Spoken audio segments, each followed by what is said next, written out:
Depuis la crise financière, on est passé d'un département qui disparaît tous les 7 ans à un département qui disparaît tous les 14 ans. On va dire une diminution par 2 de l'artificialisation de l'espace.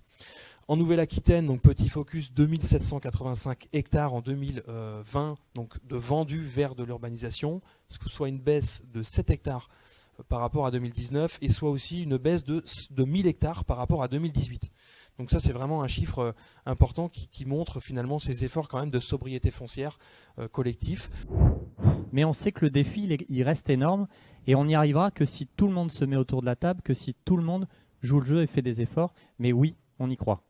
On est en capacité, de par les surfaces qui sont à notre disposition sur nos exploitations agricoles, notamment les bâtiments, on l'abordera plus tard dans ce webinaire, on a une capacité à pouvoir produire aussi de l'énergie. On a ce potentiel-là. Donc la question est, est-ce qu'on veut le valoriser ou pas? Moi, je pense que oui. Notre syndicat pense que oui. On a des possibilités, on a un potentiel en termes de surface, mais on a aussi un potentiel en termes d'effluents. D'effluents d'élevage notamment qui peuvent aider à la production d'énergie sur la méthanisation notamment. Donc on a tous ces enjeux de production d'énergie renouvelable versus souveraineté alimentaire. Et il faut essayer que la production d'énergie renouvelable ne vienne pas en concurrence avec cette souveraineté alimentaire et cette consommation de foncier. Il y a un grand philosophe qui nous a aidé à comprendre un peu comment fonctionne l'être humain, c'est Maslow, et qui a déterminé qu'on raisonnait par couche. Et il faut d'abord satisfaire la couche 1 avant de toucher à la couche 2, etc. etc. Et la couche 1, c'est la couche physiologique. Tous les jours, il faut manger, dormir.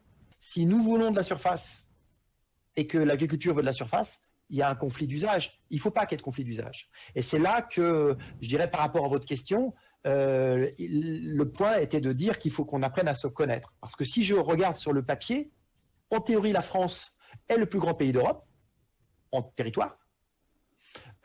C'est pas forcément le premier en population, puisque les Allemands sont plus peuplés que nous. Donc, j'allais dire, ça doit rentrer.